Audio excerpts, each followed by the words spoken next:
After thinking long and hard, Rose decided to divorce John. She had just come back from Beijing with their daughter. Because John didn't trust her, he tried to get information out of their daughter indirectly. He wanted to know where they went and who they saw. This really hurt Rose. She told John if he had questions he should ask her directly, not use their child to dig for information. John shot back that if Rose didn't want him to know, she would have already coached their daughter on what to say. Even when Rose got a simple manicure, John demanded a full explanation. Rose just said I like it. And John had nothing left to say. That night, John secretly rejected a job offer meant for Rose. Then deleted all the emails. Rose had no idea what happened. So much time had passed. And she still hadn't heard back about her interview.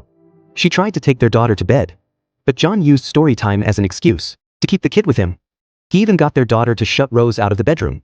By now, Rose was repulsed by any physical contact with John. When she left the bedroom, John took her phone and secretly installed tracking software so he could monitor her location from his office all day.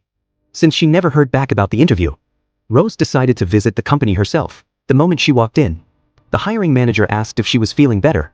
Rose was completely confused. It turned out John had declined the job on her behalf, using the excuse that she was pregnant and hospitalized. Rose had no idea this even happened. When she asked why she wasn't selected for the interview, she found out the company had actually hired her. All she could say was that she couldn't accept the position. With things at this point, Rose had no choice but to smile and leave. Over the past 3 years, she'd earned multiple certifications while raising their child. One move from John destroyed all her hard work. This completely shattered her faith in their marriage. She called John right away, told him not to work late and to come home early. John could tell something was off in her voice. He checked her location on his phone and pretty much figured out what happened. He thought it would blow over like their past arguments. Give it some time and things would calm down.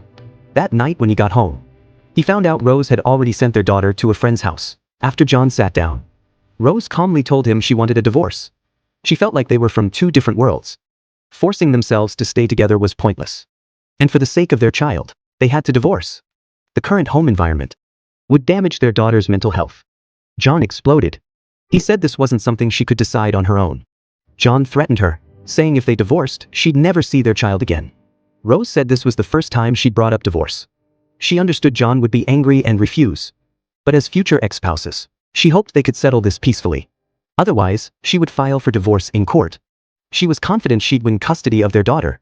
Rose stayed calm the entire time, which showed that her decision to divorce was something she'd thought through carefully.